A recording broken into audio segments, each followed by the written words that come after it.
Dans le podcast cette semaine, on va pelleter des nuages en parlant d'économie dans les jeux et de Meltwater. The beat of the drums echoes in the pulse beat of the young braves.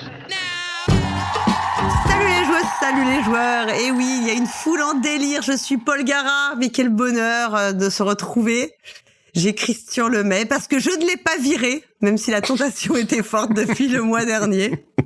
Il est toujours là. Salut Christian. Bonjour Paul Gara, comment vas-tu? Bah bien, et toi? Super, plein d'énergie, beau soleil sur Montréal. Écoute, il y a un très beau soleil ici également. On a le temps d'automne un peu idéal, donc voilà. Allons-y avec ça. Alors, je précise, c'est que peut-être que ça ne s'entendra pas dans la version définitive du podcast, mais nous, j'étais quelqu'un qui pose du parquet au-dessus de ma tête. Et je les entends aussi. Nous, on les entend.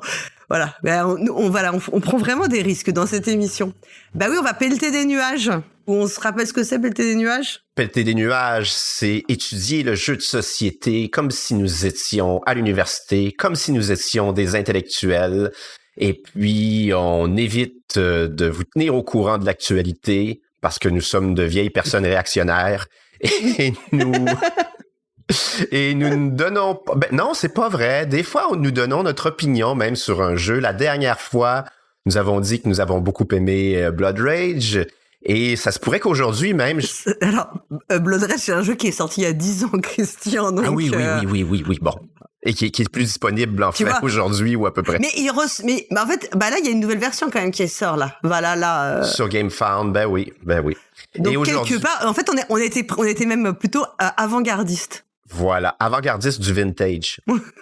Et aujourd'hui, oui, c'est vrai, je vais faire une petite lettre d'amour, vous m'entendrez, mais bon, on essaie quand même de pas seulement de dire si on a aimé ou pas, mais de réfléchir à tout ça, puis au jeu, puis à qu'est-ce que le jeu peut faire dans la vie, qu'est-ce qu'il peut signifier, et voilà. Ouais, on a de grandes ambitions, on espère toujours être à la hauteur. On n'est pas trop mécontents pour ce mois-ci. Et écoute, je propose qu'on démarre et c'est toi qui vas commencer. Surprise, c'est moi qui démarre. Allez, je me lance. Chronique 10. Offre, demande et valeur. Une lettre d'amour.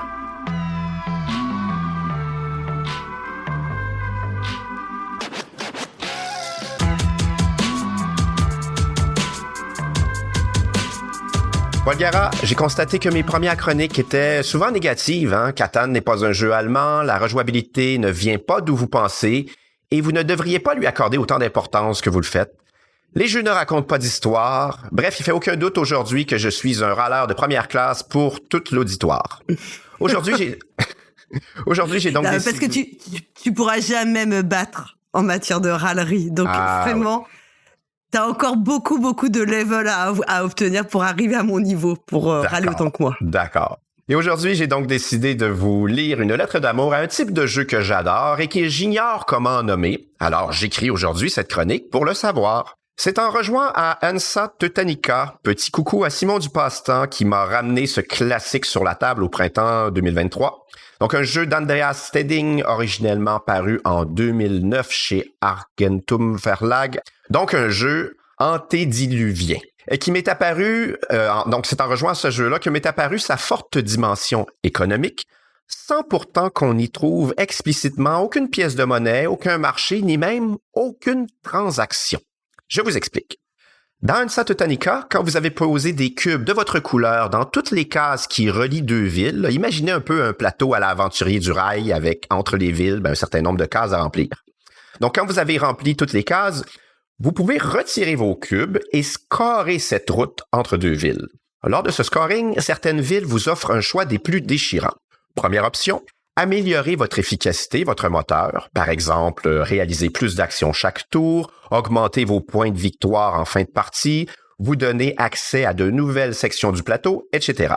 Seconde option, placer un de vos cubes dans une des villes bordant la route que vous venez de scorer et désormais marquer un point chaque fois que n'importe quelle joueuse, vous ou une autre, score cette même route.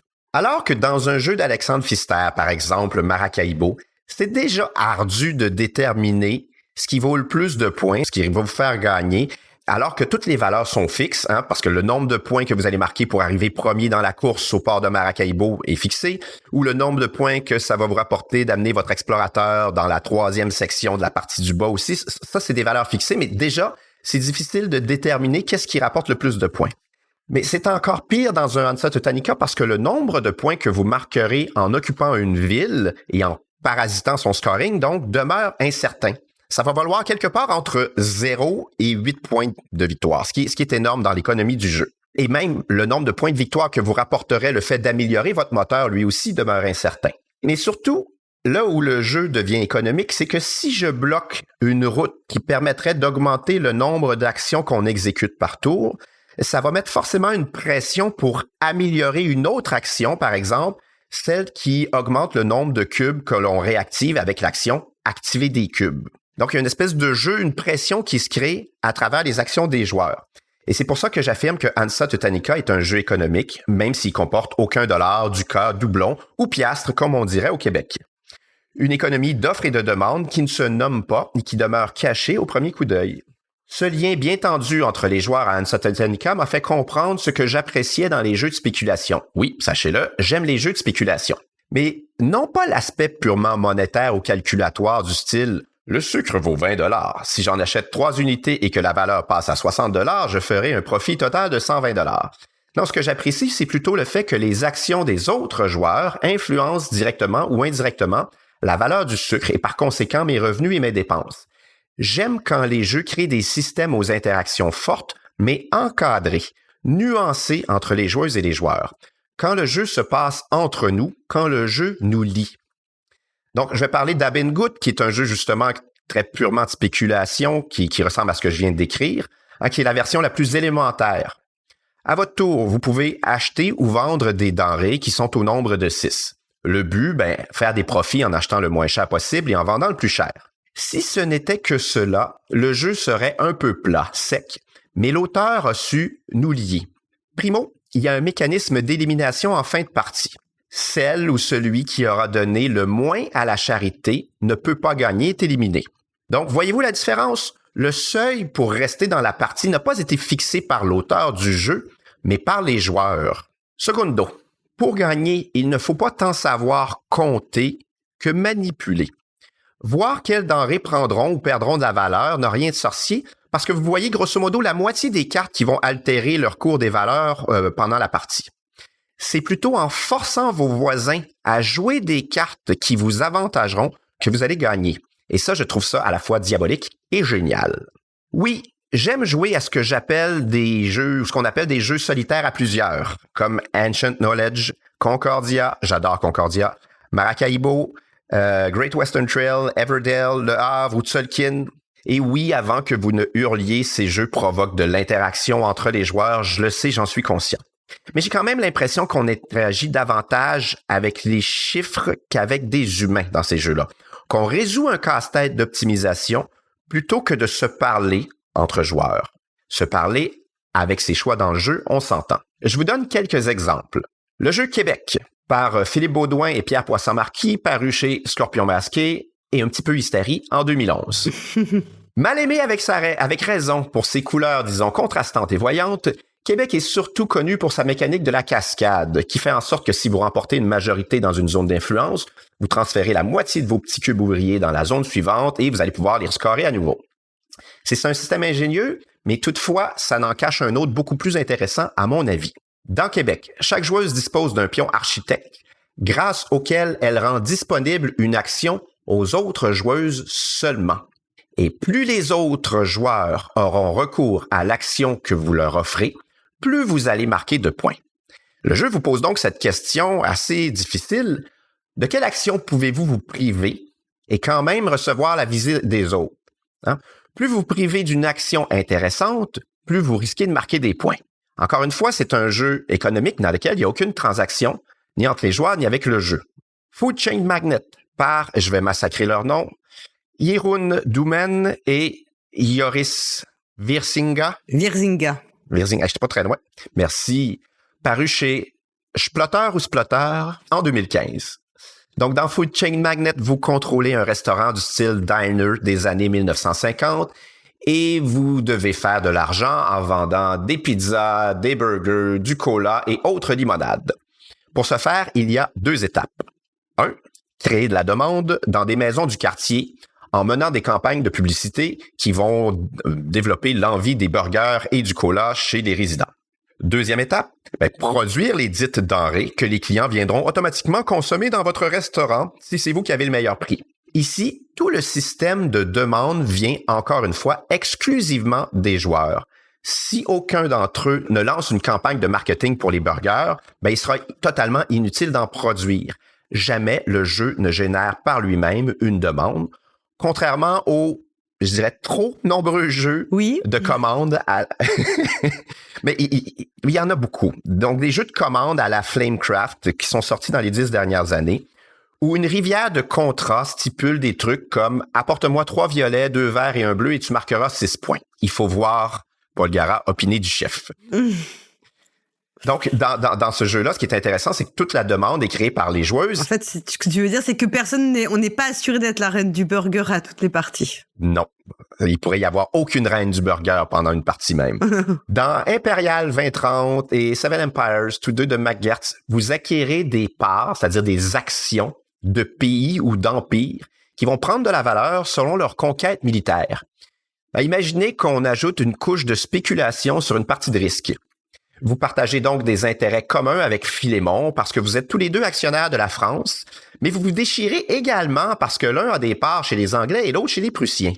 Au cours de la partie, des alliances vont se faire et se défaire, non pas parce que l'un parle plus fort que l'autre, se plaint davantage, râle, je sais que tu ne fais jamais ça, Paul Gara, ou a gagné la dernière partie, mais parce que des mécanismes vous y amènent d'une façon organique.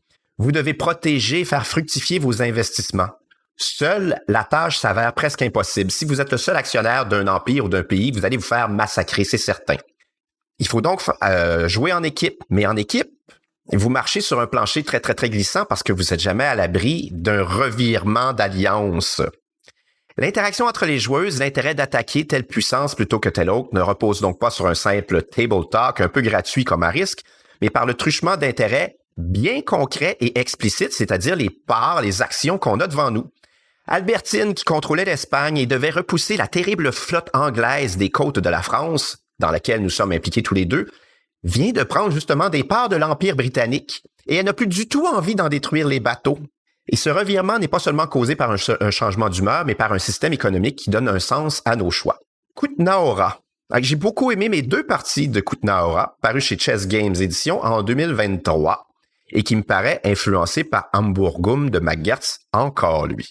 Il m'a semblé que Kutna-Hora, c'est un jeu d'une rare cohérence. Tout, et là je vais répéter, tout,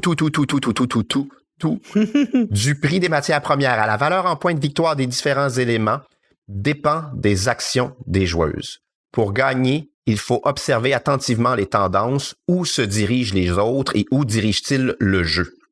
Dans Caelus ou Agricola, je peux construire plusieurs bâtiments différents à tout moment de la partie si je possède les ressources nécessaires. Dans Kutna-Hora, on me restreint d'entrée de jeu à certaines catégories de bâtiments et je dois d'abord acheter des plans d'un bâtiment avant de le mettre en jeu.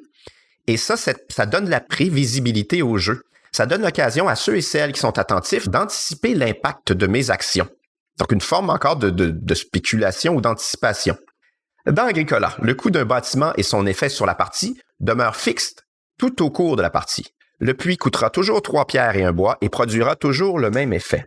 Je vous entends déjà répondre que dans Kutna-Hora, le bâtiment X coûte toujours 3 bois. Vous avez bien raison, mais comme dans ce jeu, on ne paie toujours qu'en pièces et non pas en ressources, et que la valeur des denrées, donc dans ressources comme le bois, varie, eh bien son coût change aussi. Là, je sais que ce que je viens de dire, c'est très, très, très nébuleux. J'essaie d'expliquer. Contrairement à 78%, mais un chiffre très précis, des jeux des 20 dernières années, vous n'accumulez pas différentes ressources dans la partie. Hein, quand on joue, je reprends encore Caelus, tu vas accumuler de la pierre, du bois, de la nourriture et tu le poses ces petits cubes-là devant toi. Dans Kutna-Hora, vous accumulez seulement des pièces de monnaie. Et donc, si vous voulez construire un truc qui coûte 3 bois, vous devez d'abord vérifier sa valeur sur le marché et ensuite payer en pièces. Imaginons, je vous donne un exemple concret, que la valeur du bois atteint 5 pièces 5 pièces l'unité. Il vous faudra donc payer 15 pièces pour un bâtiment qui coûte 3 bois. Mais peut-être que si vous êtes malin, vous savez que l'économie du jeu se dirige vers une chute de la valeur du bois et que vous pourriez attendre et payer le même bâtiment 12 pièces parce que la valeur unitaire du bois sera descendue à 4. Et c'est pour ça que je dis que c'est un jeu extrêmement économique et qu'il faut savoir lire les tendances du marché.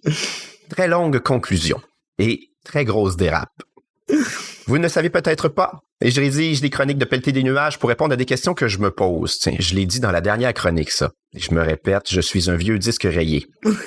Bien souvent, je me lance sans connaître la conclusion, tout particulièrement dans le cas présent. Et je crois aujourd'hui mieux comprendre le type de jeu que j'apprécie. J'ai précédemment opposé d'un côté des jeux de stratégie dits casse-tête à mes yeux. Et là, je vais dire plus froid, mais c'est une question d'impression, d'émotion, hein. Grand Austria Hotel, Château de Bourgogne et Trajan. Et de l'autre, des jeux, on va dire, plus économiques, comme Container ou Automobile de Martin Wallace, et tous ceux que j'ai nommés, évidemment, dans la chronique. Vous l'avez compris, donner aux joueurs le pouvoir d'influencer la partie en cours me séduit. Mais pourquoi? Parce que ça remet l'humain au centre du jeu. Et ça, c'est une de mes marottes, j'en suis conscient. Je préfère un jeu qui me donne une information partielle et qui me force à évaluer les intentions des autres, calcul et intuition.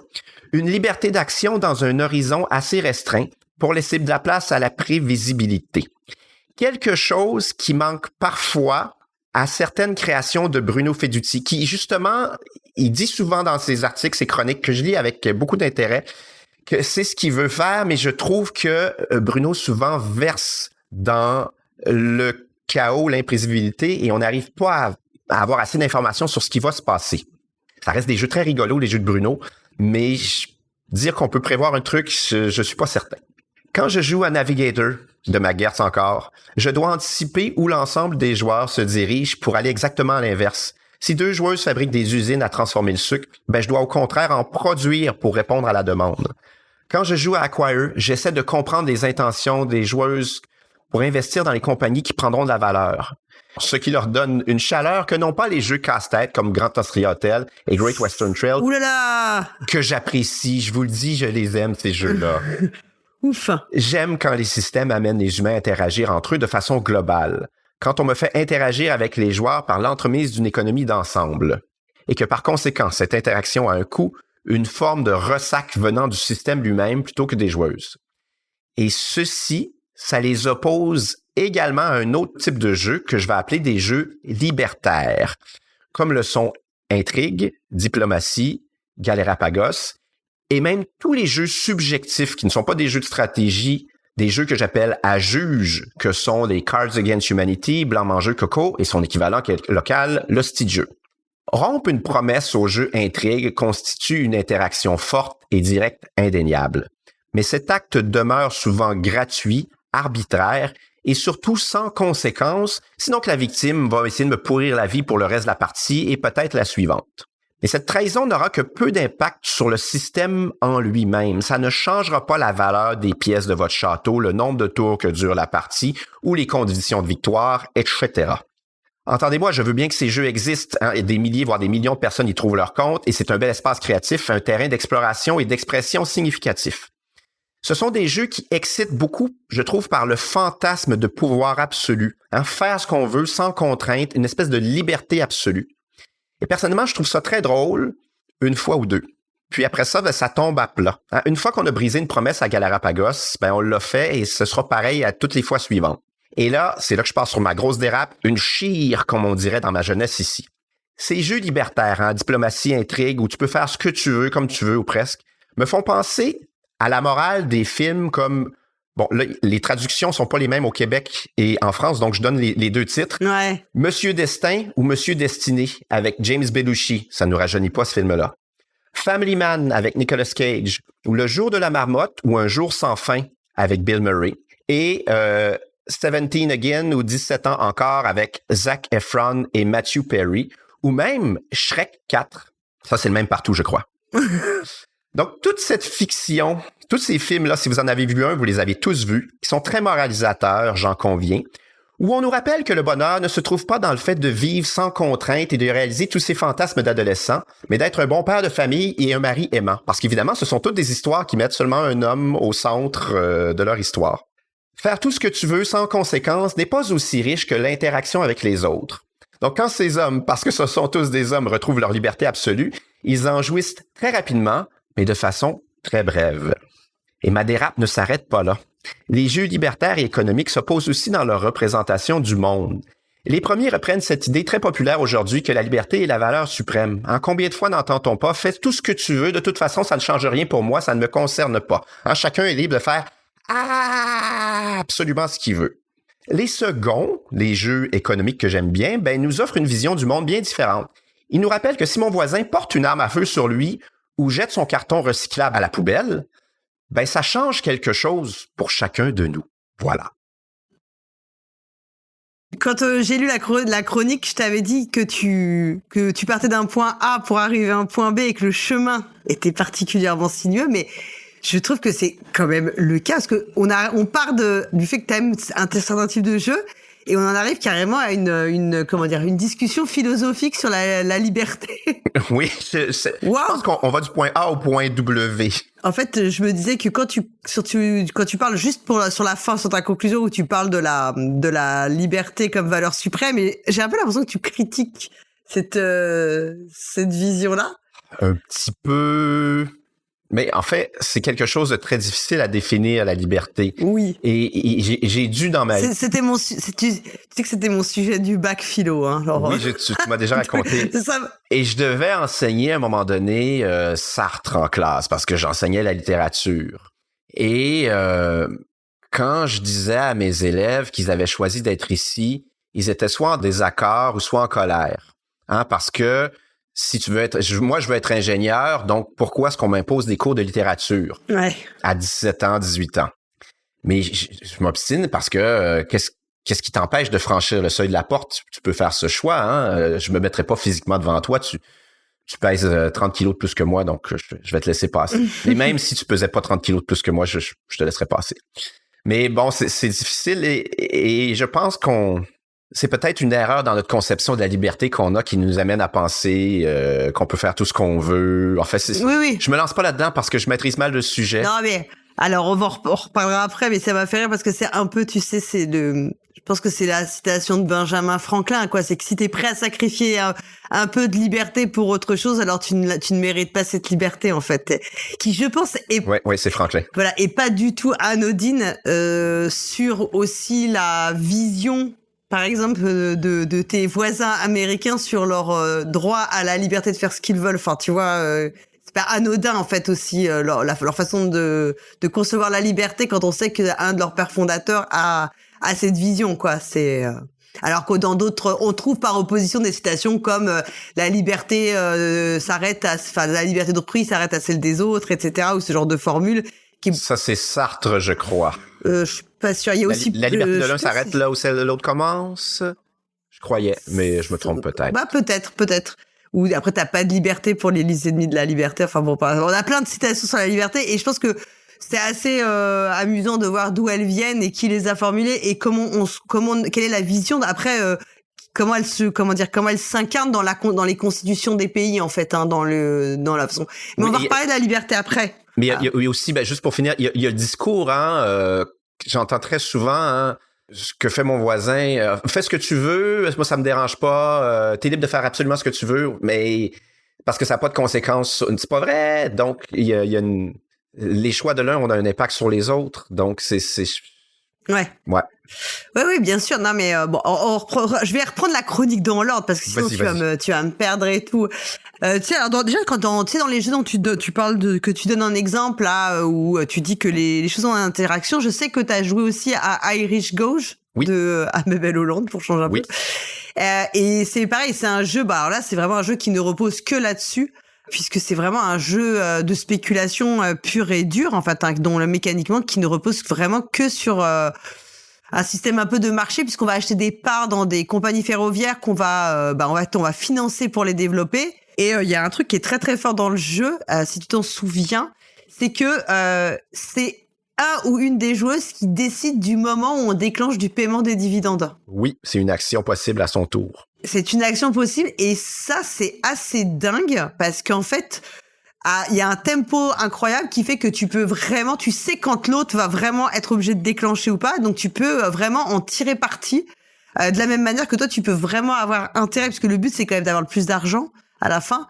Il y a vraiment un moment où tu peux avoir intérêt à déclencher le paiement de dividendes avant que les autres, finalement, diluent ton actionnariat dans une des compagnies qui serait assez rentable. Et je trouve que c'est un jeu qui s'inscrit exactement dans la lignée des jeux que tu décrivais. Parce que, certes, on a de l'argent, mais en fait, on a surtout des parts dans les... L'argent, c'est surtout les parts d'actions qu'on détient. Enfin, les parts d'actions, c'est très moche parce que c'est la même chose. C'est surtout les actions qu'on détient dans les compagnies qui ont de l'importance, en fait. Oui, et puis... et pareil, et on n'a pas intérêt à être seul actionnaire d'une compagnie. Jamais. Il vaut mieux être faut toujours avoir un co-actionnaire, parce que sinon tu n'auras aucune synergie, personne ne t'aidera à développer cette compagnie, et personne ne déclenchera le paiement des dividendes si cette compagnie-là, elle est lucrative. Donc c'était un autre jeu auquel j'ai pensé dans les jeux auxquels et il y a tous les jeux 18XX aussi, les jeux de train, oui. Mais souvent qui reposent sur un mécanisme d'enchère pour acquérir des actions, et ça me parle un peu moins, vous le savez peut-être. Dans Irish Go, j'ai aussi un mécanisme d'enchère pour acquérir les actions au début. Bon, j'avais oublié ça, mais bon, comme le jeu est rapide, il y a plein d'autres choses. Il y a beaucoup de suspense, parce qu'on tire des cubes. C'est un jeu assez chaotique pour un jeu de train, oui. Mais comme ça se joue en 45 minutes, c'est léger. En fait, c'est un jeu qui est très drôle malgré sa dimension économique. Oui, ouais. Et un jeu dans lequel on prend vite le pli de ce qu'on fait. Mais voilà, ça c'était pour l'aparté. Sinon sur ta chronique en elle-même, alors je me suis dit que là vraiment t'allais me dire, ou alors tu voulais me faire plaisir parce que tu sais que moi j'adore l'économie. Voilà, j'adore les sujets économiques et surtout j'adore ce qu'on appelle la macroéconomie et les théories économiques. C'était vraiment le truc que je préférais en classe. Et du coup, ça m'a permis un peu de reboucler pas mal de ce que tu dis, avec vraiment des sujets d'écho, dont tu vois, qui ont fait ressurgir mes souvenirs de terminale qui sont pas si éloignés. Je suis pas si vieille quand même.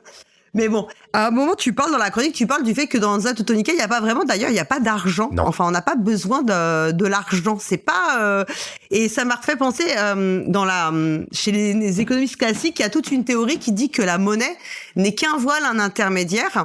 Et, notamment, c'est la théorie chez Jean-Baptiste Say. Elle va faciliter les échanges, mais elle n'a pas de valeur intrinsèque. Parce que ce qui va compter, ce sont les flux réels, la production, la demande, l'offre. Et j'ai l'impression que les jeux dont tu parles là, c'est exactement des jeux qui expriment cette idée. L'argent n'a pas d'importance. Ce qui compte vraiment, c'est les transactions pures. Et à la limite, s'il y a de l'argent, c'est uniquement pour faciliter les transactions, pour avoir un étalon, enfin quelque chose, une unité de mesure. Puisque voilà, dans la théorie de la monnaie elle a 3 fonctions. Donc c'est une unité de compte, elle permet de mesurer et de comparer la valeur des biens et services. C'est un intermédiaire pour les échanges. Et c'est aussi une réserve de valeur, puisqu'elle va permettre de conserver son pouvoir d'achat dans le temps. J'ai l'impression que dans les jeux dont tu parles, on est vraiment sur les 2 fonctions, puisque c'est unité de compte implicite, puis ça te permet de comparer les valeurs, et aussi plutôt intermédiaire des échanges, s'il y en a, mais que tu dis même qu'il y a des jeux où on en a même pas besoin. En fait, on est vraiment, on est complètement dans de l'échange nu, un peu comme du troc, quoi. Dans Québec et dans Teutonica, on est des jeux dans lesquels il y a aucune monnaie. C'est vraiment... Et ce qui est amusant, c'est que cette théorie de la monnaie, elle a été critiquée évidemment par plein d'autres économistes postérieurs, notamment par Karl Marx, mais aussi pas que par d'autres aussi économistes qui ont remis en cause le pourquoi de la monnaie en fait. Parce que eux, ils disent que au final, l'argent, il acquiert une valeur propre, une valeur intrinsèque, et qu'il devient une marchandise comme une autre. Et que c'est cette marchandise, on va même vouloir la thésauriser, la prêter, la vendre avec de l'intérêt, et qu'elle circule pour elle-même. Et j'ai l'impression que c'est exactement ce que tu dis, finalement, des jeux dans lesquels on accumule, finalement, que ce soit des points de victoire ou de la monnaie, on accumule une ressource pour gagner, ce qui est pas exactement la même chose que dans les jeux précédents dont tu parlais, quoi. En fait, tu fais un peu cette opposition entre ces jeux où il y a l'idée d'accumulation pour la victoire, et j'ai l'impression que c'est exactement ça. C'est comme si c'était des jeux qui avaient dérivé finalement et qui reprenaient cette histoire qu'en fait on veut les points pas pour faire des opérations. C'est plus le nombre de transactions ou les transactions qui vont avoir de l'importance que de garder thésaurisé derrière, quoi. Ben là, tu m'as perdu, mais je te crois. Non, pardon, non, mais tu vois, comme si tu t'opposes quand même ça, les jeux comme Hansa Teutonica ou ou comment l'autre que tu citais juste avant, même dans Kootenay, Québec et tout, où il y a vraiment parce que tu vois, par exemple, dans Food Chain Magnet que tu cites aussi, l'argent, il est pas voulu pour lui-même. Ce qu'il faut, c'est créer de la demande, et tu l'as bien dit. S'il y a pas de demande pour ce que tu vas produire, il y a aucun intérêt à jouer. L'argent, il est là que pour faciliter les transactions. Oui. Bien sûr, à la fin, gagnera celui qui est le plus riche, mais ce qu'il faut, ce qui est le cœur du jeu, c'est de faire des transactions, de faire les ventes. Absolument. Créer la demande. Enfin, c'est faire les ventes, mais surtout de créer la demande et être capable d'y répondre au bon moment. Donc c'est fondé, c'est un jeu qui tout le moteur, il est sur les transactions. Dans Hansa Teutonica, c'est aussi ça. C'est est-ce que je fais une route, est-ce que je pose un comptoir, est-ce que je m'améliore mes compétences? Et après, tu vas marquer des points, mais c'est pas le cœur du jeu. Alors qu'il y a des jeux qui sont vraiment fondés sur le fait, comme tu dis, d'accumuler des ressources, ou de l'argent, ou des points de victoire. Et c'est le seul objectif final en réalité. Tout ce que tu fais, faire des contrats pour faire des points de victoire. En fait, les contrats, ils sont presque, je dis pas fictifs, mais ils n'ont aucune existence. Enfin, ils correspondent un peu à rien. Ils sont même, tu le dis, il y en a plein où c'est même un peu, c'est un peu désincarné ce qu'on y fait. Les jeux de livraison, là, ouais, voilà. La Thinktcraft, c'est ça, il y en a beaucoup, là. Mais oui, c'est comme si on opposait des jeux de course et des jeux de transaction. Bon, certains vont arguer que tous les jeux de société sont des jeux de course, tous les jeux compétitifs sont des jeux de course. Oui. Mais bon, revenons un peu à notre niveau. Effectivement, c'est une belle façon de formuler, puis ça va avec ce qu'on y ressent. Je pense que certains jeux, on vise à faire des transactions et l'autre, on vise à accumuler un truc. Ouais. Et j'ai l'impression que c'est exactement cette dichotomie qu'on trouve dans la théorie de la monnaie telle qu'elle vient chez les classiques et les économistes classiques, et après ce qu'on a vu avec je disais Marx ou Keynes, ou même ou bien tout ce qui sont aussi ceux qui ont remis et ça c'est un aparté, on le gardera peut-être pas, mais il y a aussi des personnes qui disent que la monnaie souvent c'est en fait une mesure des dettes. En réalité, c'est pas vraiment pour faciliter les échanges, c'est une mesure de la dette, parce que souvent c'était utilisé pour payer les tributs et les impôts de guerre. J'avais environ 17 ans et je réfléchissais à l'argent et je me suis formulé cette phrase: l'argent, le billet de 20$, c'est une reconnaissance de dette. Point. Oui. J'ai eu mon premier boulot, j'avais 17 ans, puis je me suis dit ça. L'argent, c'est une reconnaissance de dette. Tu vois, donc il y a aussi cet aspect-là, quoi. Un autre point que j'ai trouvé ultra intéressant, il y a un moment où tu dis que toi, ce qui te séduit, c'est de donner aux joueurs et joueuses le pouvoir d'influencer la partie, en cours de partie en fait, et parce que ça remet l'humain au centre du jeu. J'ai trouvé que c'était hyper beau, vraiment au sens propre, émouvant, de l'écrire comme ça. Et pareil, ça m'a refait penser, parce que la façon dont tu le dis, je reproche un peu parfois à certains tempéraments de joueurs ou joueuses de considérer que pour jouer et après prendre du plaisir à jouer, il faut bien jouer et faire toujours le meilleur coup possible et être dans une espèce d'optimisation permanente et de calcul. On en avait un peu parlé d'ailleurs la dernière fois, je crois, dans le mois dernier. Comme si on était des agents purement rationnels, capables de tout calculer. Et moi, je te disais que j'aime bien jouer à l'intuition, notamment. Parce que moi, je crois pas qu'on soit des agents rationnels. Exactement comme en économie, t'as des standards, des modèles, et il y a le modèle de l'homo economicus. Ce serait cet opérateur sur le marché que nous serions, toi, moi et les auditeuristes, et qu'on prendrait toujours les meilleures décisions de consommation, par exemple, rationnelles. Voilà. Oui, voilà. Mon opinion est connue. Voilà. Ça, c'est un modèle. Effectivement, on aura tendance à acheter à qualité égale le moins cher. Sauf qu'on sait bien qu'en réalité, la qualité n'est pas la même. On sait qu'il y a le marketing derrière qui va faire qu'on va être plus attiré par quelque chose ou pas. Il peut y avoir mille et une raisons qui vont expliquer qu'on ne fait pas toujours les meilleurs choix. Et effectivement, il y a des jeux comme ça très froids où on va avoir tendance à tout le temps suroptimiser parce que on va pouvoir calculer et qui sont un peu froids. Et puis il y a des moments en fait c'est agréable de se dire aussi qu'on fait pas les meilleurs choix, que c'est pas rationnel, que les comportements des autres va pas être guidé que par quelque chose qui serait intimement prévisible. Et c'est ça aussi qui fait l'intérêt de jouer, quelque part. Mais c'est aussi le génie de ces jeux-là, quand ils sont bien faits, parce qu'ils ne le sont pas tous, c'est que le truc est trop flou pour que tu puisses le calculer. Donc, c'est vraiment... Il y a des coups un peu cons à faire que ne joue pas ce coup-là, parce que c'est évidemment un mauvais coup. Mais souvent, justement, la spéculation, on n'arrive pas à la prévoir. Donc... c'est pas évident de dire ce qui est un meilleur coup parce que comme ton coup va influencer le système de façon globale, mais ça brouille les pistes et c'est ça qui est intéressant Alors que, des fois, dans un jeu casse-tête, tu peux dire, ça risque de te rapporter 3 points, et ça, 4 points, prends 4 points. C'est plutôt évident. Oui, voilà, c'est ça. Là, il y a une part d'incertitude sur les conséquences réelles d'abord sur les actions des autres et leurs conséquences réelles. Et en fait, je me suis fait la réflexion que peut-être on pourrait se dire que un jeu, c'est une sorte de marché, comme au sens du marché chez les libéraux, tu vois.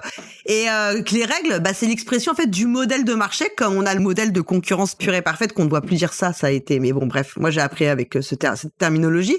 Ce modèle de concurrence pure et parfaite, voilà, il faut que les opérateurs ils aient les mêmes, ils soient à peu près de taille égale pour que personne influence. Il faut que l'information circule, il faut blablabla. Et ça, c'est un peu les règles du jeu. Et si on jouait d'une façon rationnelle, effectivement, on optimiserait tous nos coûts. Mais en fait, on constate de façon empirique qu'on ne le fait pas, qu'on fait pas ça, qu'on a des comportements irrationnels. Et c'est justement les comportements irrationnels qui vont créer les fameuses dynamiques de jeu dont on parle, qui vont faire que les dynamiques vont être intéressantes, qui vont aussi créer peut-être de la rejouabilité parce qu'on a l'incertitude des actions des autres.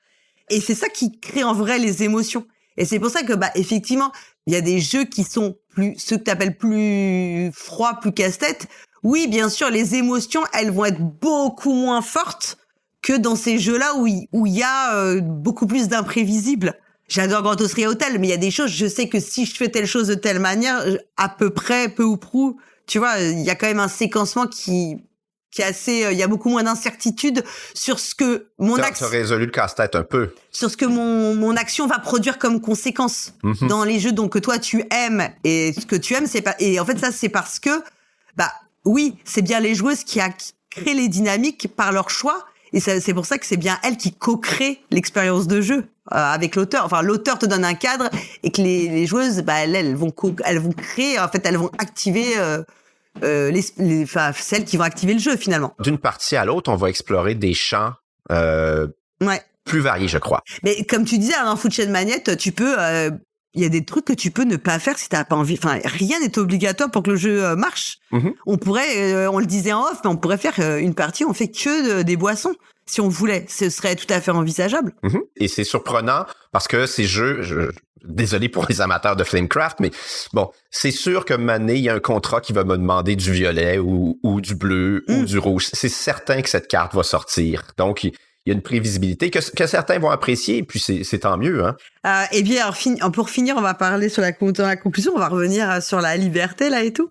Je sais qu'on avait déjà, je crois, parlé du sujet, parce qu'on avait déjà cité un livre que j'adore, qui s'appelle Les caves du Vatican, de André Gide, où il y a toute ce questionnement sur qu'est-ce que la liberté, sur l'acte gratuit, celui qui serait, que tu ferais sans aucune contrainte, uniquement parce que tu l'as décidé, mais ça veut dire aussi sans avoir été déterminé ou conditionné par des éléments sociaux, culturels, familiaux, etc. Et en fait, je me suis posé la question de savoir si quelque part les jeux libertaires, ce que tu appelles comme libertaire, c'est pas un peu des jeux nietzschéens, puisque dans la pensée de Nietzsche, la liberté, c'est de pouvoir s'affranchir des contraintes, des mœurs, de tout ce qui est contraintes sociales. Je sais pas si ça te parle ou pas du tout. Je crois que c'est dans Ainsi parlait Zarathustra qu'il l'explique. Oui, j'ai pas lu Nietzsche. Moi, ce à quoi j'allais dire je m'attaque ou ce que ces jeux-là attaquent en fait, c'est que c'est toujours le fantasme. Donc, pour plusieurs, et c'est un peu ce que te vend un Intrigue ou un Galarapagos, c'est que le bonheur, c'est de pouvoir faire ce que tu veux sans contrainte. C'est un peu ça qu'on te vend. Et que, oui, je vais pouvoir poignarder l'autre joueur absolument sans conséquence. Oui, le jeu va pas te punir. Le joueur, la joueuse peut-être, mais sinon, t'as une liberté absolue parce que cette liberté absolue, elle est grisante. Mais en réalité, son effet, il est très mince et il dure pas dans le temps, en réalité. Je crois que oui. C'est ça, je suis d'accord. Quand tu dis ça, c'est drôle une fois ou deux et après ça passe. Mais c'est vraiment ça parce que, pour moi, c'est vraiment l'idée de ça, de chez Nietzsche, que tu t'autorises à inventer tes propres règles et dans Intrigue, rien ne t'est interdit, en fait, finalement. Je crois que tu peux faire exactement, t'es pas obligé de tenir tes promesses, tu peux mentir, tricher. Et donc, c'est vraiment ça. Alors que ce que toi, la liberté telle que tu l'exprimes, qui a plus ta préférence, c'est plus ce qu'on retrouverait chez Kant où là il y a une sorte d'autonomie et en fait il y a une idée que quand même la liberté c'est celle que tu t'accordes mais par respect à ce qui est moralement juste en fait, une sorte de justice et d'équilibre. Ben, je m'étais pas rendu jusque-là, mais on parle de choses extrêmement personnelles, de quête du bonheur, et là, ce serait difficile de dire ce qui va rendre heureux. Ouais, et d'éthique, et ce qui va rendre heureux l'un et l'autre. Bien sûr. Et de fantasmes. Ben, c'est bien. Ce qui est bien, c'est ça, de voir que tu peux avoir des conceptions différentes, en opposition, mais qui vont se rejoindre sur des points. Dire qu'on a la réponse pour soi, c'est déjà pas forcément l'imposer aux autres, et après, c'est des questionnements qu'on a tous, en fait. Qu'est-ce que c'est et voilà, qu'est-ce que c'est la règle qui est valable pour tous? C'est ça en fait dans la théorie kantienne, on obéit aux règles qu'on reconnaît comme valables pour tous. C'est pour ça que lui il a quelque chose qui est il y a toujours quelque chose de très il y a l'impératif moral chez Kant. C'est la règle qu'on reconnaît valable pour tous. Ne pas tuer quelqu'un par exemple, ne pas tuer, c'est une règle qu'on reconnaît valable pour tous. Oui, il veut accéder à l'universel. Ouais. Du coup, c'est une règle morale. Voilà, c'est ça, ouais. Ouais. Et c'est ça qui est aussi intéressant. Et c'est fou de se dire qu'on peut aussi se poser des questions pareilles en parlant de jeux de société, en fait. Enfin, tu vois, c'est pas... C'est pas mal? C'est pas mal, quoi. C'est pas mal.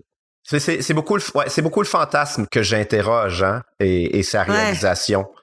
Bien sûr. Je pense que c'est l'intérêt de réfléchir sur ce thème-là. Ces jeux m'amènent à réfléchir sur ce thème, la réalisation du fantasme par rapport à la liberté. OK. Ben, j'ai rien de plus à dire, mais je me disais que poser la question, c'était déjà peut-être un peu intéressant. Mais bien sûr que c'est intéressant. Moi, j'ai vraiment bien aimé. Et puis, ça m'a fait penser à plein de trucs derrière. Enfin, je pense que je vais encore cogiter. Merci beaucoup. Eh ben, écoute, hein, je te tiens à disposition pour les fiches philo du bac maintenant. C'est bon. Alors, j'aimerais bien maintenant entendre ta chronique, s'il te plaît. Oh là là. Alors moi, ça va pas... Quoi qu'il y a aussi des questionnements un peu philosophiques, mais c'est pas exactement les mêmes.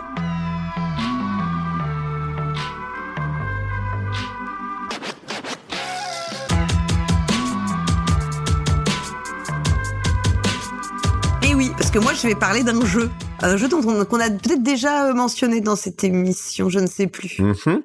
Je vais te parler de Meltwater, un jeu de Erin Lee Escobedo. Alors, quand j'ai lu Cardboard Ghost de Amabel Holland, alors est-ce qu'on a déjà parlé de Amabel Holland dans ce podcast?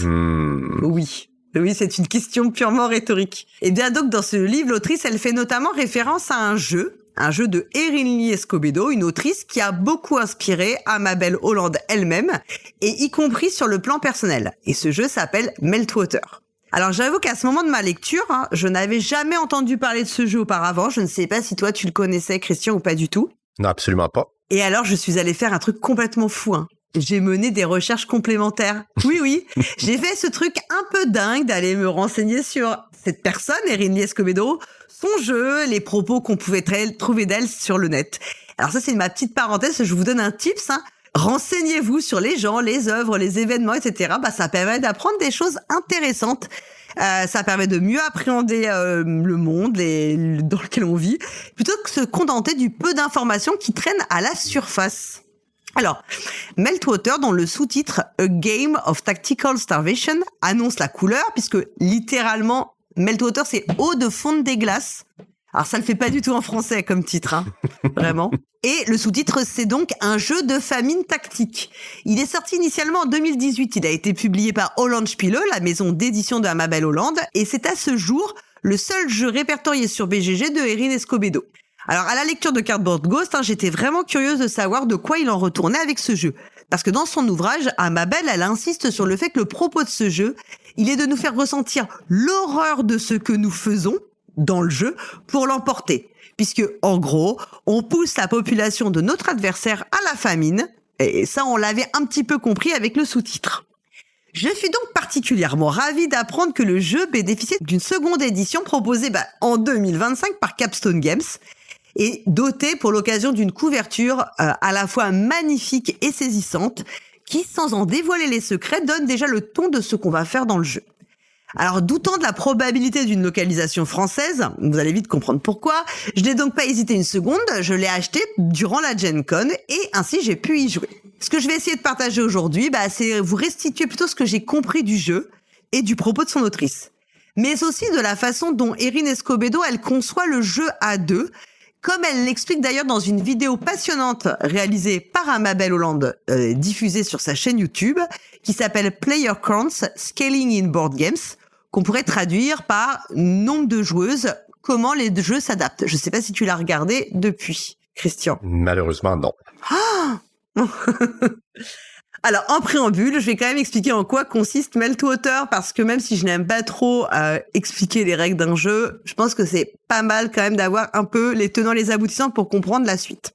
En plus, je pense qu'il n'y a pas grand monde qui a joué en France, donc voilà, je pense que c'est pas... Et non, ouais, sûrement pas. Je sais pas s'ils sont plus ou moins nombreux que ceux qui ont joué à This Guilty Land, mais voilà. Donc, Meltwater, c'est un jeu d'affrontement pour 2 joueuses, qui a des allures de wargame, puisqu'il propose d'incarner les États-Unis ou l'Union soviétique, luttant pour survivre sur le territoire hostile de l'Antarctique. Outre la famine, chaque faction doit faire face à l'avancée des radiations déclenchées par la guerre nucléaire que les 2 nations en question ont elles-mêmes provoquée. Enfin, des populations réfugiées, neutres, rejoignent également l'Antarctique, augmentant alors le nombre de bouches à nourrir. Pour l'emporter, il faut anéantir la faction adverse et être la seule encore présente sur le territoire. Un tour de jeu à Meltwater se décompose en une phase préliminaire où on va tirer les conséquences du tour précédent, une phase d'action et une phase de résolution de la propagation selon la carte en cours. Donc, on résout les conséquences de la phase précédente. On va regarder s'il y a des réserves de nourriture qui sont irradiées ou pas. Si elles sont irradiées, elles sont détruites. Puis on va résoudre la famine. On va constater, on va voir si tout le monde peut encore manger à sa faim. Et s'il y en a qui peuvent pas manger à leur faim, et au bout d'un moment et qu'on peut les envoyer nulle part pour manger, qu'est-ce qui leur arrive à ton avis ? Ils meurent ? Ils meurent. Oui. Voilà. Ensuite, on va jouer nos 4 actions. On peut se déplacer. On peut menacer, c'est-à-dire on peut forcer un civil à se déplacer d'un territoire. On peut faire pression, recruter des réfugiés neutres pour les faire finalement adhérer à notre faction. Ou bien on peut attaquer, c'est-à-dire tuer un soldat, et j'insiste bien, un soldat adverse, pas un civil. Et on peut aussi militariser, c'est-à-dire transformer un civil en militaire. À noter que quand on attaque et qu'on tue un soldat, notre propre soldat meurt aussi. Les 2 soldats disparaissent. C'est un échange à 1 contre 1? Ouais, exactement. D'accord. Enfin, je l'ai dit, on résout la carte événement, on va voir où les radiations se propagent, et puis où débarquent les réfugiés. Je reste volontairement lacunaire sur les actions, parce que c'est un peu plus compliqué que ça, mais voilà, sinon, y a des points plus notables qu'on va revoir, même s'ils sont jamais exhaustifs. Alors, ce que les joueuses ne maîtrisent pas dans le jeu, ce sont les radiations. Puisqu'à chaque tour de jeu, je te l'ai dit, elles s'étendent sur le territoire qui est occupé par les joueuses. Cette progression, elle répond à un schéma qui est représenté sur des cartes événements qu'on révèle à chaque tour, avec la particularité qu'on a toujours 2 tours d'avance. On voit ce qui va nous arriver dans la gueule et on voit aussi ce qui arrivera encore au tour d'après. Alors forcément, on peut pas s'empêcher de penser un peu à pandémie, puisqu'on a une propagation des radiations comme des épidémies. Quand on a 2 jetons radiation sur la même case, bim, le territoire devient mortel, donc inaccessible aux survivants. Ceux qui y sont, ils meurent. Un peu comme on a des villes de pandémie qui tombent, alors je me rappelle plus du terme exact, mais auxquelles on ne peut plus accéder. Ça, c'est surtout dans la version Legacy, je crois. Ouais, voilà, c'est ça. Ouais, peut-être. À certains niveaux. Ouais. On a aussi donc des cartes qui vont nous dire où se localisent les radiations, exactement comme on tire le paquet de cartes dans Pandémie, etc. Alors, on pourrait imaginer à ce stade que le jeu va inclure une forme de coopération également entre les joueuses, dans le cadre de laquelle elles pourraient être amenées à faire front commun contre le système du jeu. Et la comparaison va s'arrêter là. Contrairement à Pandémie, dans lequel les joueuses peuvent endiguer, et c'est même ce qu'elles doivent faire, l'avancée des maladies, aucune des actions offertes aux joueuses dans Meltwater ne leur permet de ralentir ou stopper la progression des radiations. Aucune. Une mort certaine même attend les survivants. Et d'ailleurs, si le jeu s'éternise, en fait, tout le monde va mourir à la fin. La coopération, elle est rendue impossible par le design même du jeu si on y joue. Selon les explications de Erin Escobedo dans son carnet d'autrice, elle ne peut marcher que si on se répartit sur 2-3 tours de jeu les ressources de façon, la nourriture de façon intelligente, et qu'on arrête la partie à ce moment-là. C'est le seul cas où on pourrait finir le jeu avec tout le monde a survécu. Voilà. Donc c'est une mort inexorable qui avance petit à petit, et c'est ce qui fait monter d'ailleurs progressivement la tension entre les joueuses. Parce que si chacune commence de son côté du plateau avec ce sentiment que finalement l'Antarctique, c'est bien vaste et qu'on devrait pouvoir s'en sortir sans trop de difficultés, il y a dans le jeu un point de bascule où on prend conscience, et pourtant on le savait depuis le début, que le territoire sur lequel nos civils peuvent se tenir se réduit lentement mais sûrement. Et ça rappelle un peu ces jeux type PUBG, tu sais, ou à la Fortnite, où t'as un territoire qui rétrécit de plus en plus. Et bah oui, quand on commence, on se dit ça va être fastoche. Puis il y a un moment, on se dit oulala, ça commence à sentir le sapin. C'est chaud. C'est chaud. Alors initialement d'ailleurs, Erin Escobedo, elle avait pensé plutôt à restituer la pression démographique plutôt que les radiations. Il faut voir aussi que dans son carnet d'autrice, elle parle beaucoup des théories de Malthus sur la démographie. Donc je mettrai le lien avec le carnet d'autrice. Mais en fait, c'est en pensant justement aux radiations après coup que le thème du jeu lui est venu. Parce que le thème n'était pas fixé dès l'origine. C'était pas forcément un jeu comme ça avec un post-guerre froide avec États-Unis versus Union soviétique. Si on joue à Meltwater comme on joue à n'importe quel jeu, bah on sera heureux d'être ou heureuse d'être la dernière personne debout.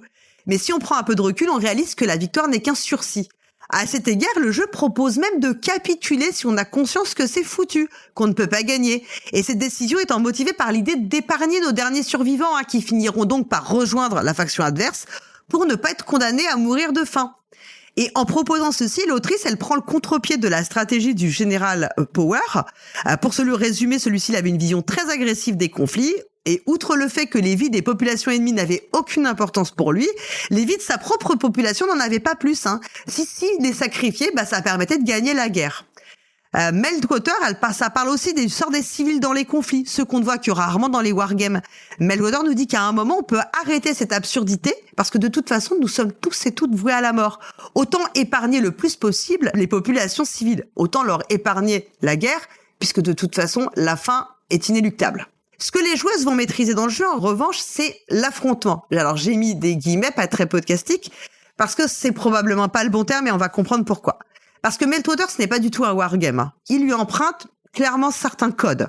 Mais il va les tordre pour faire vivre aux joueuses une toute autre expérience. Le thème du jeu, un monde post-guerre nucléaire entre soviétiques et États-Unis, ça renvoie immédiatement à tout un imaginaire associé à tort ou à raison au wargame ou bien forcément à Twilight Struggle.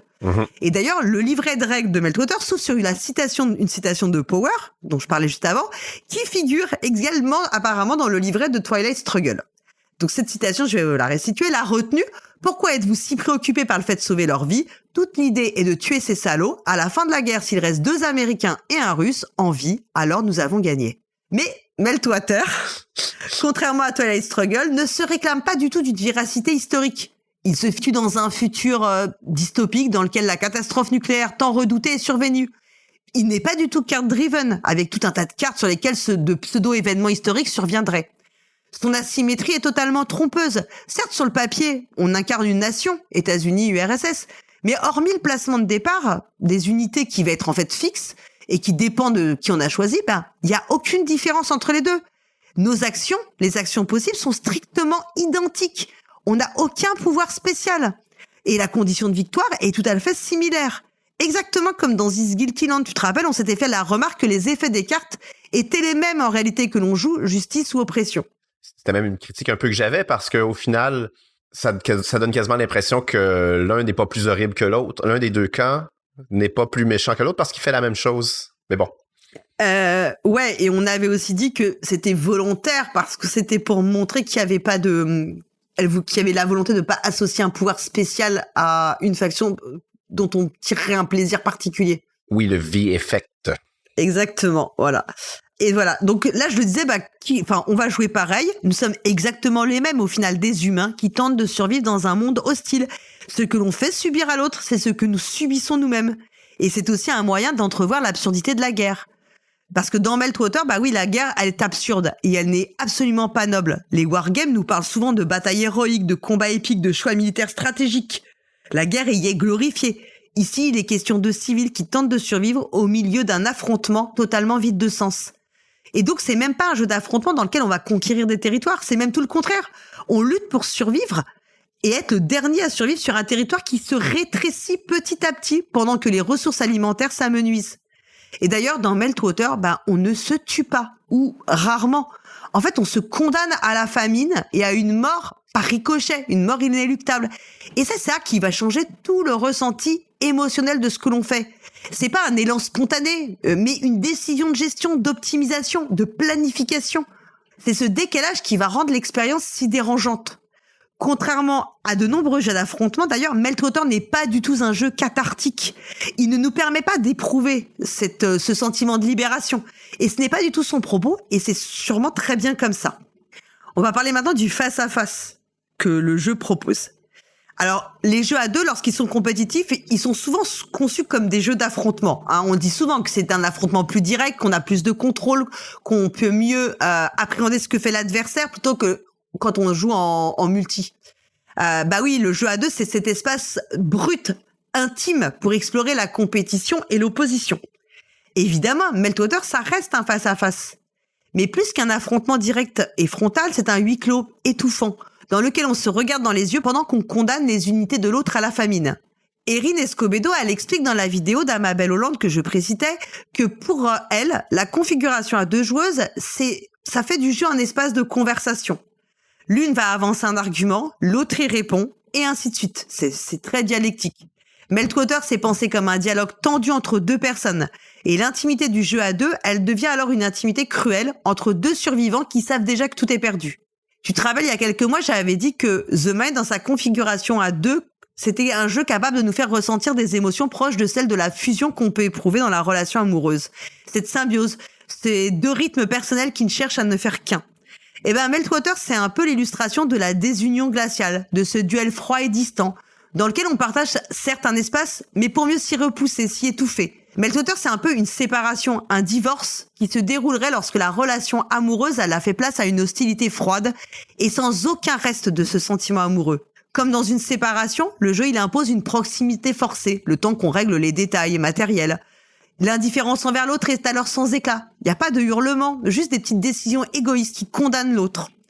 Et le jeu induit un très fort fatalisme. À la fin, il n'y aura pas de réconciliation. Seulement la certitude qu'un des deux s'effondrera avant l'autre.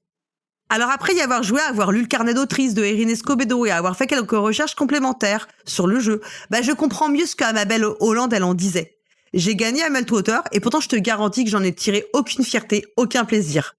J'étais même plutôt très mal à l'aise et j'avais tout sauf envie de fanfaronner. Oui, parce que je fanfaronne habituellement quand je gagne, sachez-le. Mais non. Mais c'est parce que je t'ai jamais vu gagner contre moi. C'est pour ça que je t'ai jamais vu fanfaronner. Quel putain de menteur, mais laisse tomber. Non, c'est parce que tu m'as fait 2 sales coups à innovation, mais j'aurais dû gagner. Et j'ai aussi perdu à Meltwater, ou plutôt j'ai capitulé. Et oui, j'ai choisi de faire ce que propose le jeu. Ce que propose Erin Escobedo à la fin des règles et qui manifestement n'aurait pas été du goût du General Power. Oui, j'ai concédé la défaite quand je pouvais encore le faire avec dignité. Parce que poursuivre le combat pour la survie était devenu encore plus absurde que l'absurde. C'était un peu bizarre, mais étonnamment, je m'en suis sentie soulagée. Meltwater ne cherche pas à nous divertir, mais plutôt à nous rappeler que certaines victoires sont illusoires. Elles ne sont que des sursis. Parfois jouer, c'est aussi regarder l'absurde en face. Celui de vouloir traverser l'inconfort d'un monde où la survie de l'un ne peut exister qu'au prix de la disparition de l'autre. Aïe, ça fait mal comme conclusion, comme chute. Ouais, je fournis les cordes après pour aller se pendre. Puis c'est pas comme si l'actualité internationale résonnait pas un petit peu avec tout ça. Effectivement. Bien, merci beaucoup pour cette chronique. Et ce que j'aime beaucoup, c'est que elle a l'intérêt en elle-même, évidemment, parce qu'on parle d'un jeu qui nous fait réfléchir, mais aussi, ça nous permet comme un fil rouge, de poursuivre un truc qu'on a amorcé avec mon résumé de Cardboard Ghost, puis ensuite notre hors-série sur This Guilty Land. Donc, j'aime beaucoup cette suite.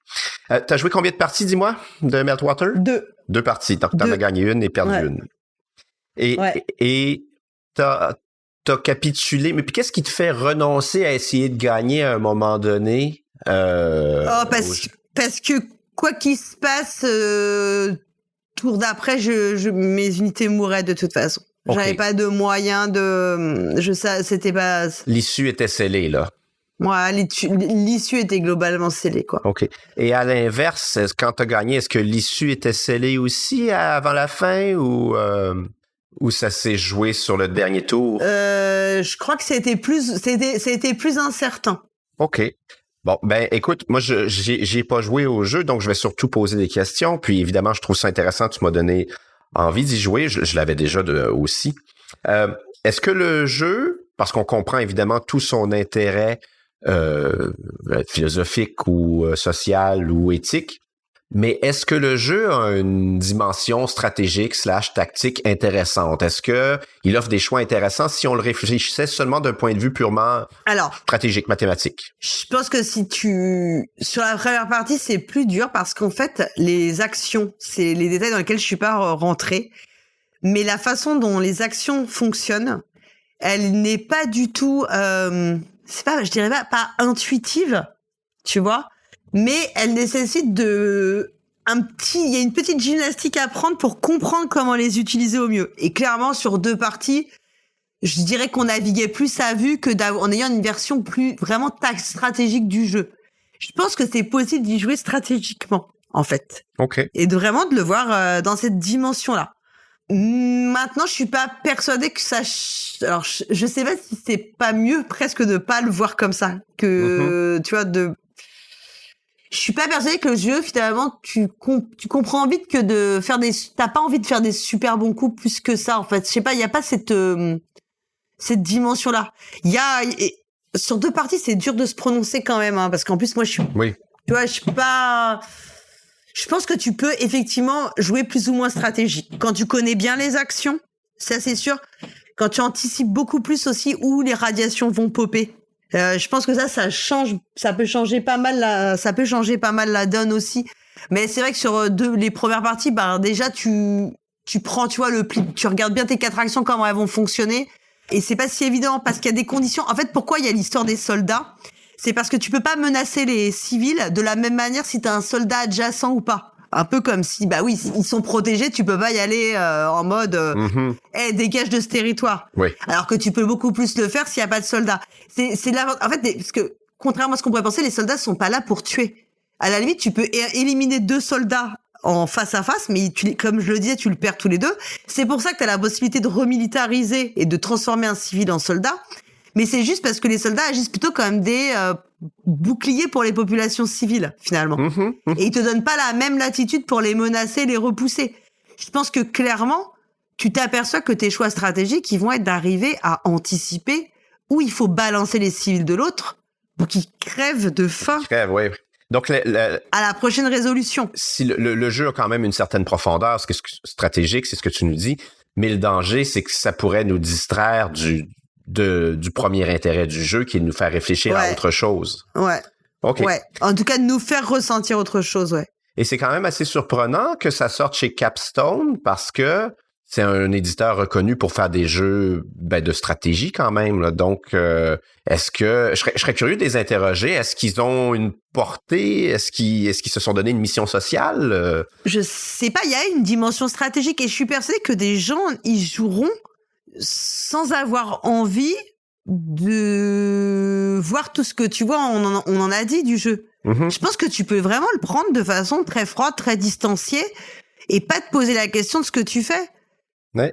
En fait, je pense que c'est tout à fait possible, mais comme toujours, hein, ça dépend aussi de ta démarche et de tes attentes personnelles en réalité. Ça, on en a parlé aussi. Tu sais, tu peux voir un film sans voir tout le symbolisme. Tu peux lire un livre sans voir. Et tu vois, quand je disais, il y a ce point de bascule où à un moment tu prends conscience que le territoire s'est énormément réduit et que là, on va vraiment, parce qu'au début, t'as pas de mort, vraiment. T'arrives à bien gérer que tout le monde. Auquel territoire, on voit bien, on se déplace, on essaie de mieux se placer par rapport à la nourriture, etc. Mais c'est pas trop dangereux à ce stade du jeu. Mais il y a un moment où t'as un point de bascule, et le moment où t'as ce point de bascule, c'est pas comme dans des jeux comme... pour ça que je fais la comparaison avec Pandémie, c'est pas comme dans ce jeu-là où dans Pandémie, t'as des points de bascule où tu vois bien que d'un coup, t'es vraiment dans la merde.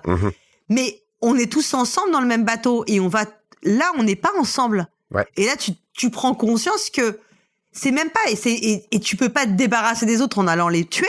Ce qui est un geste un peu, tu vois, il y a un côté très distancié. En fait, t'as tué, c'est one shot et puis on passe à autre chose. Là, tu vas programmer tes actions pour que, avec l'avancée des radiations, ils se retrouvent de plus en plus poussés. Tu dois calculer comment les pousser à la famine. C'est pas comme de les faire juste de les éradiquer. C'est pas exactement la même démarche. Tu prévois la mort sur le long terme, quoi. Oui, c'est différent, puis c'est peut-être ça une partie, encore une fois, j'ai pas joué, mais qui est moins intuitive, c'est que je suis habitué d'envoyer des troupes pour éliminer et de tuer. Mais là, en fait, mais ça change aussi le sens de l'acte. C'est pas de tuer, mais c'est de faire mourir. Et n'est-ce pas un peu plus cruel même de faire mourir que de le tuer, hein? C'est quelque chose. Ouais. Et c'est pour ça que je pense que le jeu peut être stratégique, mais c'est plus dur d'accès c'est juste on tue parce que tu dois penser cette stratégie plusieurs tours à l'avance. Enfin, faut que tu t'anticipes plusieurs éléments qui vont se combiner. C'est du positionnement stratégique comme dans un jeu de stratégie abstraite, mais... ouais, tout à fait. Ouais. Est-ce que... et là, j'ai plein de questions encore, mais est-ce que... Là, tu as parlé de divorce dans le jeu. Est-ce que tu en viens à détester davantage... détester, le mot est évidemment grossier, là, ou pas mais trop fort, mais détester davantage l'autre joueur parce que, justement, il te fait mourir alors que tu manques de tout, contrairement à un jeu d'affrontement où j'envoie des unités puis on est là pour se bagarrer. Est-ce que ton émotion par rapport à l'autre joueuse est modifiée ou ça reste similaire? Ben non, je trouvais que c'était soit similaire, soit plutôt tu réalises bien en fait que ce que tu fais à l'autre, c'est exactement ce qu'il te fait. Ouais. Tu vois, comparé à des jeux où t'as des pouvoirs en fait, dans les jeux d'affrontement, souvent, t'actives des pouvoirs qui sont un peu, bon, ok, tu peux perdre des points de vie, par exemple, ou des unités. C'est la même finalité, mais t'as cette idée aussi que tu t'actives des trucs qui te sont personnels. Tu vois? Mm-hmm. Alors que là, tout ce que toi tu subis, c'est tu sais que c'est ce que tu fais exactement subir à l'autre. L'autre est dans la même merde. En fait, l'absence d'asymétrie, tu vois, c'est ça aussi, je pense qu'elle veut dire. Porteuse de sens. Elle est porteuse de sens. Et parce que, revenons à Food Chain Magnet dont je parlais tout à l'heure, mais quand tu crées de la demande pour des burgers, mais que c'est quelqu'un d'autre qui répond à la demande, qui fait la vente à ta place, mais tu détestes l'autre. Ben, tu détestes l'autre. Mais c'est le coup à faire. Tu peux pas lui en vouloir, mais raisonnablement. Mais et vraiment Je pense que quand ça m'est arrivé dans mes parties, notamment quand j'étais la reine du burger, je peux dire que la fois où quelqu'un m'a piqué mes burgers, je pense que je l'ai insulté d'un terme vraiment, vraiment très peu élégant. Que nous ne répéterons pas ici. Alors que là, non, en fait, finalement, c'était moins violent. C'est vraiment, en fait, c'est comme une colère froide, tu vois. Mm-hmm. C'est ça un peu que je disais. C'est pas comme si c'était une dispute. C'est ce moment où, tu vois, où c'est irrémédiablement terminé t'es dans ces discussions très dépassionnées finalement, mais aussi très rationnelles. Enfin, où t'es plus dans l'émotion, t'es plutôt dans la. Ouais. Est-ce qu'il y a un effet V justement? Le V-effect. Le V-effect. Le V-effect. Est-ce qu'il y a de la distanciation? Ah, t'es quand même dans l'émotion, hein. Oui. Parce que c'est quand même dur, hein. Mais après, tu comprends bien que le système à quoi il te pousse. Oui, t'as quand même une compréhension du système. Mais tu ressens vraiment enfin, je pense que si tu prends juste un peu de recul sur ce que tu fais, tu te rends compte que c'est juste horrible.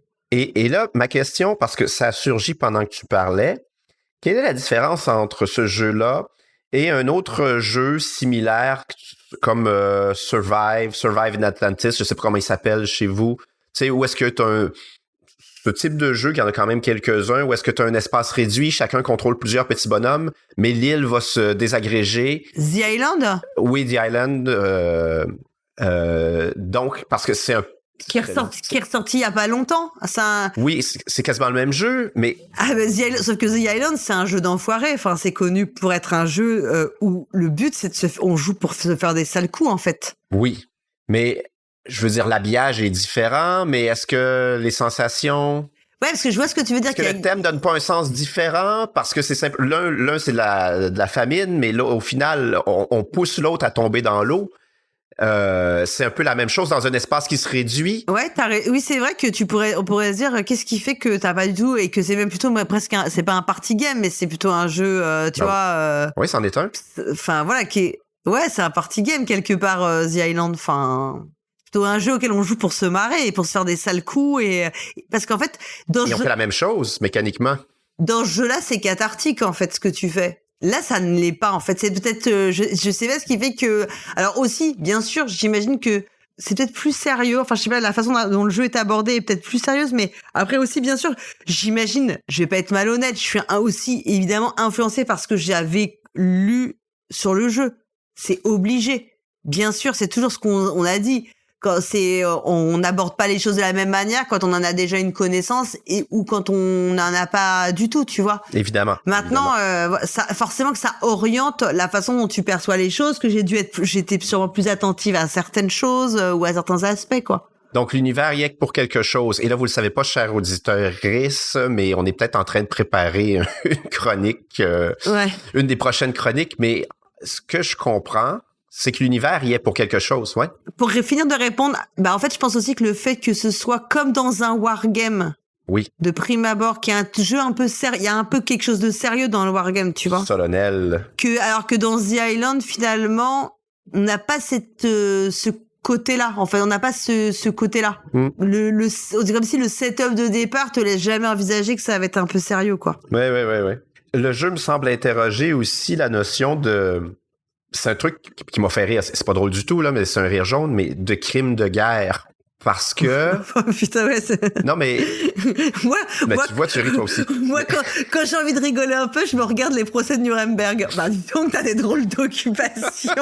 Pardon. Non, mais bon, il y a des raisons. Pourquoi on fait la guerre au final? Mais il y a aussi quelles limites on s'impose. Parce que c'est aussi, j'étais assez jeune et puis là, j'entends crime de guerre.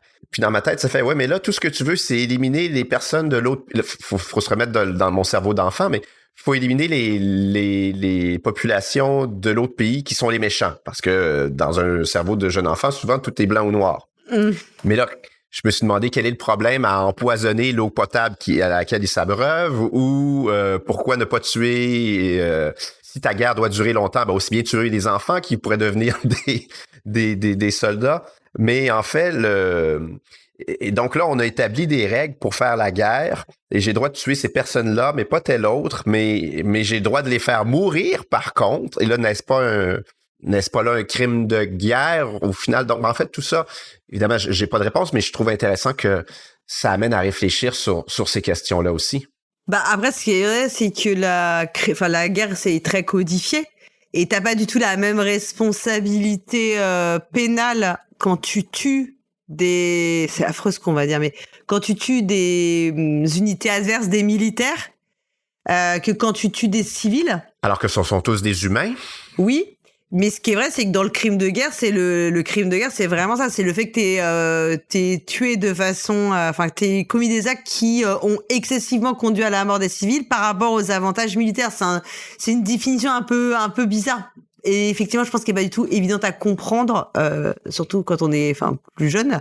En fait, il faut pas que ce soit des pertes qui soient manifestement excessives par rapport à l'avantage concret militaire. Bon, j'ai envie de te dire, on voit que c'est pas trop... On se croira en comptabilité quand il y a certaines dépenses qui sont légitimes de déduire de tes revenus et pas d'autres, mais bon. Il y a un peu quelque chose de comme ça, mais c'est vrai que t'as ça, et t'as aussi le fait de pas tuer les prisonniers, par exemple, de pas torturer les prisonniers. C'est tout un tas de choses qui sont codifiées, en fait, Mais là, le jeu te donne le droit quand même de pousser à la mort les civils. Donc, tu les tues pas, mais tu les repousses vers une mort certaine. Est-ce que...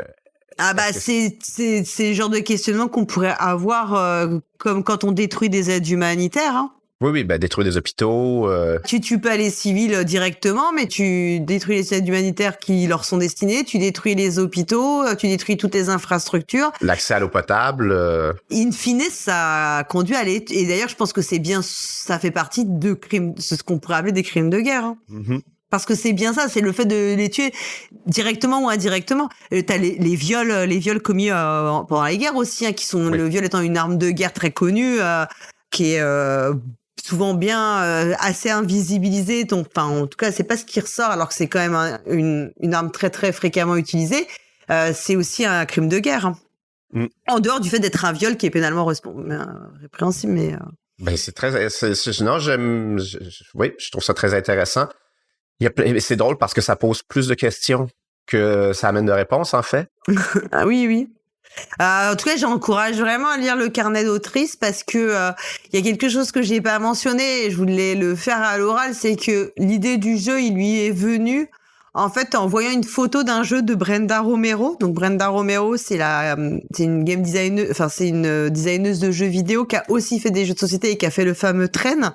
Oui. Et elle a fait un jeu sur si j'ai bien tout saisi, sur la famine qu'ont subi, elle est d'origine irlandaise, sur la famine qu'ont subi les Irlandais.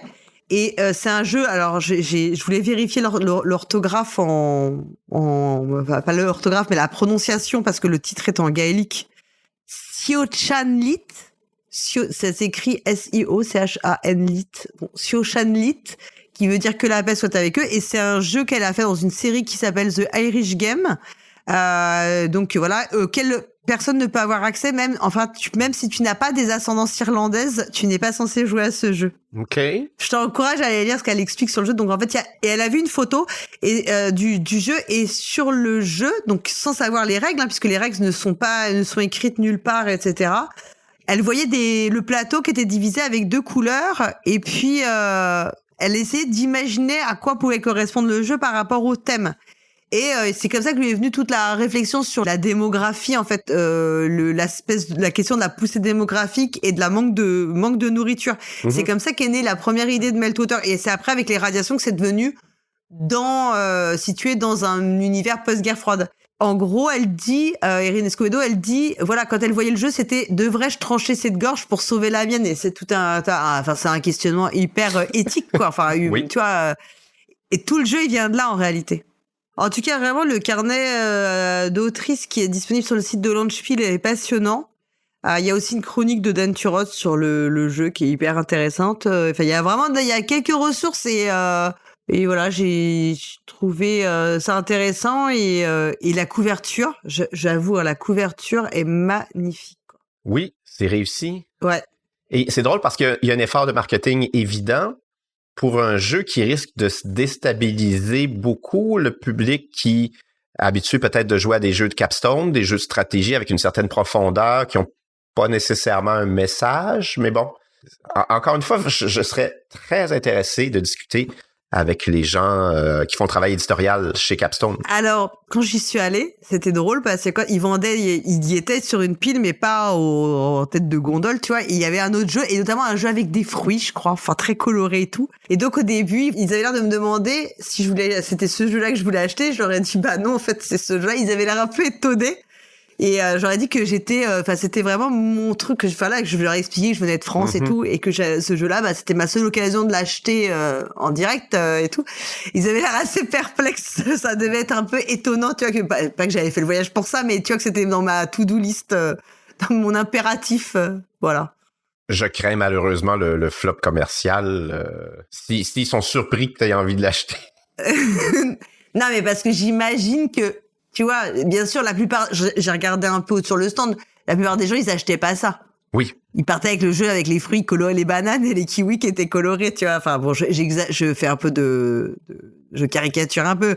Mais je voyais bien que c'était pas celui-là qui était plus acheté, tu vois. Je voyais pas, les gens ne faisaient pas la queue pour acheter Meltwater, bien sûr. Après, moi, je pense que c'est parce qu'ils ont quand même, ils doivent avoir, parce que peut-être que les éditeurs ne font pas toujours les choses pour de l'argent, monsieur Lemay.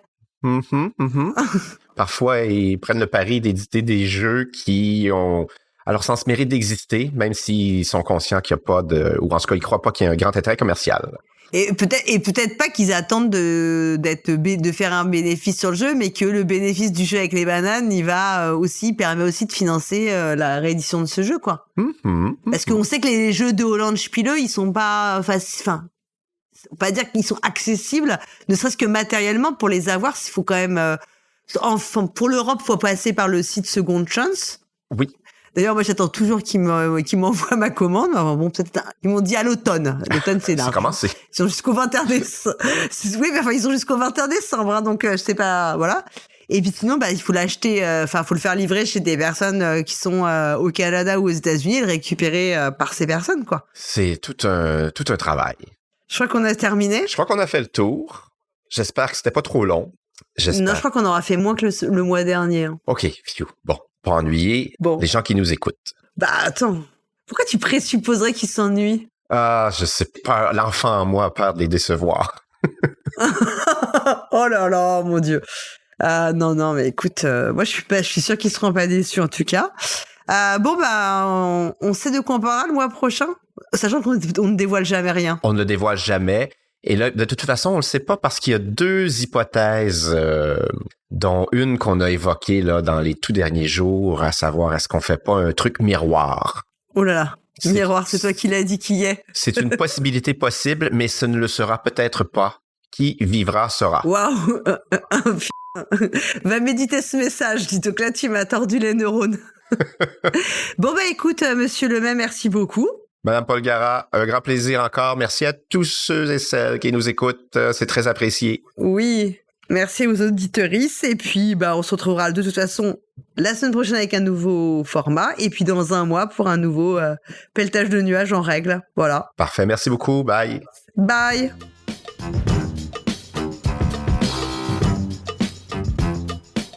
Cette émission, enregistrée à distance le 2 octobre 2025, est produite par Polgara et Hammer.